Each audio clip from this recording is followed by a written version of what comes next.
kinuha nila yung budget ng DepEd at isa yan sa mga rason kung bakit ako nag-resign sa Department of Education. Hindi na ako papayag na sa susunod na taon, ganyan pa rin ang gawin nila at ako yung mananagot sa ginagawa nila. Kaya yan yung sinasabi ko, bakit pa tayo mag-question and answer dito para atakihin niyo ako? Ang masusunod lang naman sa budget, 2 tao lang. Diba? Ang susunod nun na halimbawa ko ay yung budget ng Office of the Vice President. Kung makikita nyo, September 2023, merong lumabas na press release ang Makabayan Bloc. Sabi nila, may meeting kami with Congressman Martin Romualdez. Pinag-uusapan namin ang pagtanggal ng confidential funds. September yon.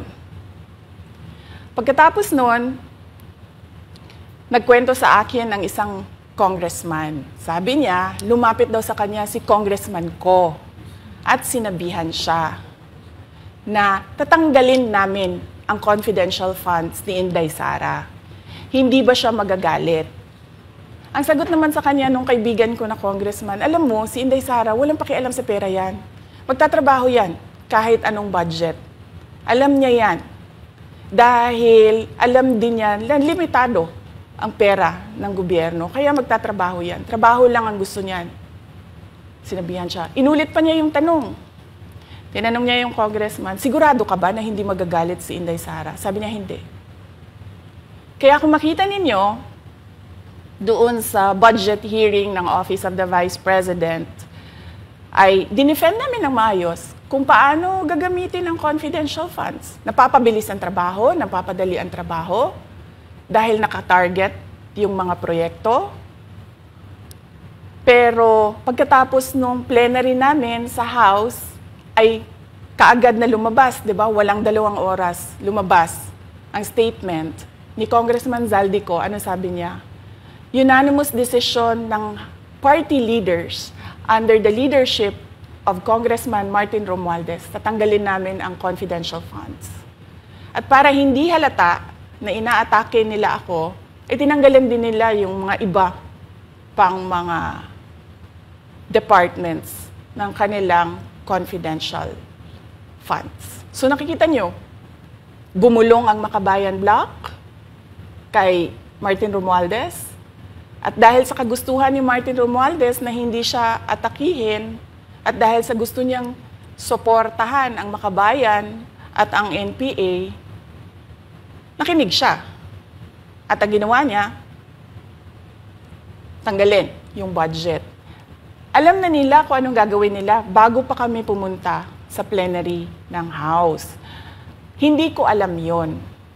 Kasi nasabihan na lang ako nung kaibigan kong congressman pagkatapos na. Nung nakita ko na nagsabi si Zaldico, tanggalin niya ang confidential funds ng Office of the Vice President. So doon ko na lang naintindihan na aatake sila gamit ang confidential funds. Dahil sumunod nun, October, ay merong dated na October na audit memorandum ang Commission on Audit. Tapos meron silang October 3 na audit memorandum ang Commission on Audit. So sunod-sunod yun, makita mo. Naglabas ng press release ang Makabayan, nag-defend kami ng budget namin, nagsalita si Zaldico, lumabas ang mga AOM ng COA, September, October. Kaya yan din yung rason. Nung nakita na namin at na-confirm namin doon sa audit memorandum ng COA na ito na yon, confirmation ng pag-atake. Kasi hindi pa kami confirm doon sa unang tanggalin namin yung confidential funds sa OVP.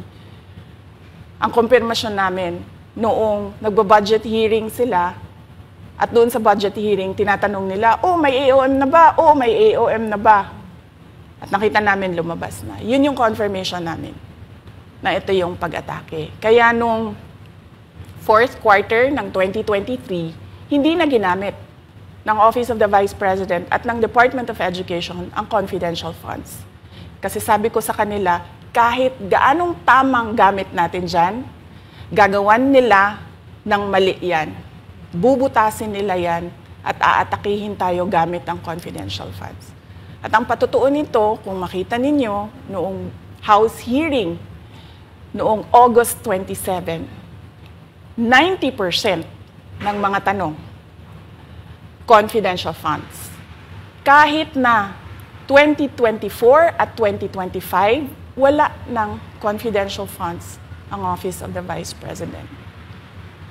So yan yung explanation ko, mahabang explanation ko. Bakit pa tayo mag-question and answer? Para atakihin ninyo ako? Tapos, alam naman nating lahat. Congressman Zaldico, Congressman Martin Romualdez lang ang nagdidesisyon sa budget ng bayan. Madam Vice President, it seems that there's this great plan against you talaga to destroy you. And speaking of plan, kasi during the budget hearing po, may nagsabi kasi doon ng let's stick to our plan. And you also called that person po. Ano po, can you po share about this po? Ano ba tong plan talaga nila during this budget hearing? Oo. Doon sa budget hearing na nangyari noong August 27, nakita nyo na, meron na silang nakahandang PowerPoint presentation, meron na silang nakahandang audiovisual presentation, meron na silang nakahanda na script na binabasa, at yung isa pa nga na congresswoman na sabi niya, wala akong panahon, basta mahaba ito, hindi ko mabasa letter per letter. Pero kung makita mo, may nakahanda siya na mga sagot sa mga sinabi namin sa Commission on Audit. Legal points na sinabi namin sa Commission on Audit. Bakit napakadelikado ng ginagawa na kinukuha ang mga dokumento ng hindi tapos at hindi final na audit.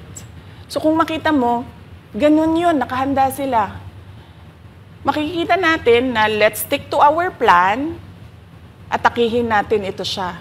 Walang kinalaman sa kanyang Office of the Vice President 2025 budget proposal, kundi lahat ay may kinalaman sa confidential funds na matagal nang may kaso, 3 pa nga ang kaso sa Supreme Court, matagal nang pinapa-audit nila, at nagko-cooperate kami doon sa audit.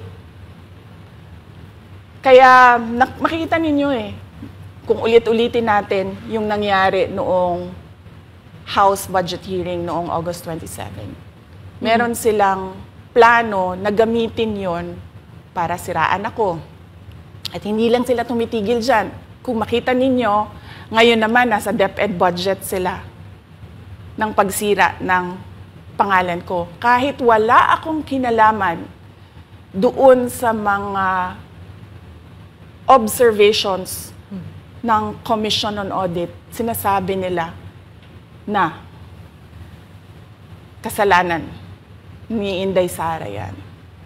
At going back po dito sa budget hearing, Madam Vice President, kasi mukhang hindi talaga nagustuhan ng mga kongresista ang inyo pong naging sagot. At naglabas nga po sila ng kanilang statement about pa din dito sa confidential fund. And itong si Franz Castro, nagsabi siya dito nga daw ay posibleng ito ay isang impeachable offense. Ano pang reaction niyo dito? Hindi na bago ang usapin ng pag-impeach sa akin.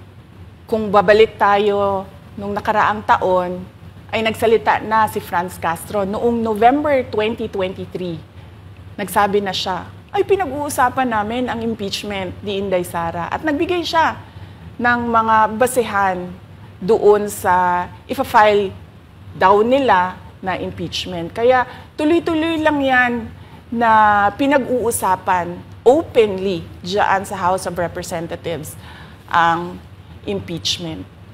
At lagi nandyan sa gitna si Franz Castro sa usaping impeachment sa akin. Unang-una, walang misuse ng confidential funds, walang misuse ng funds ng Department of Education. Kaya ngayon, ay pinipilit nilang gawan ng basihan yung mga sinasabi nila na impeachment sa akin. Kaya hindi bago yan na pinag-uusapan ang impeachment. Kasama yan sa plano nila laban sa akin. Ma'am, regarding naman po dito, kasi sa plano daw po nila, ay bigyan kayo ng 0 or 1 peso budget ang OVP po. Kung sakaling mangyari po ito, ano ang magiging hakbang po? Narinig din namin na merong defunding, i-defund daw ang Office of the Vice President budget. Narinig din namin na posibleng piso lang ang ibigay na budget sa Office of the Vice President. Handa ako sa Office of the Vice President na magtrabaho kahit walang budget. Maliit lang yung opisina namin, maliit lang yung operations namin, kaya kayang-kaya namin na magtrabaho kahit walang budget. Alam naman namin na kapartiyan ng pag-atake. Kaya kami, tutuloy-tuloy lang din kami sa kailangan namin gawin para sa bayan. Madam Vice President, panghuli na lang po, no? Sa kabila po ng nararanasan ninyo na pag-atake, kaliwat kanan, at ang kalagayan po ng ating bansa, ano po ang inyong mensahe sa ating mga kababayan? Unang-una mensahe ko sa ating mga kababayan, huwag silang magpadala sa ingay ng politika. Kung makikita natin sa kasaysayan, lagi talagang inaatake ang Vice President dahil siya yung tinitingnan ng mga tao na baka magiging sunod na presidente. So lahat ng mga gustong tumakbong presidente ay uunahin nila atakihin talaga ang Vice President. Kaya huwag sila magpadala sa ingay ng paninira at politika. Pangalawa, isa-isahin nila ang bawat papel sa budget ng 2023 at 2024 at 2025. At pangatlo, kailangan magkaisa tayo na tumulong sa mga nangangailangan. Dumadami ang naghihirap na mga pamilya. Dumadami ang nakakaranas ng gutom. Kaya kailangan tayo, kaya kami tutuloy din ang trabaho namin kahit walang budget. Dahil alam namin na yan yung pinaka-importante sa ngayon. Na matulungan yung mga kababayan natin na naghihirap at walang makain. Yan yung totoong problema ng bayan natin. Once again, ma'am, maraming salamat po sa pagkakataong pinagkaloob niyo po sa amin at nabigyang linaw po ang mga issue nga ngayon ay headlines po sa iba't ibang media. Maraming salamat po ni Madam Vice President. Thank you very much. Shukran.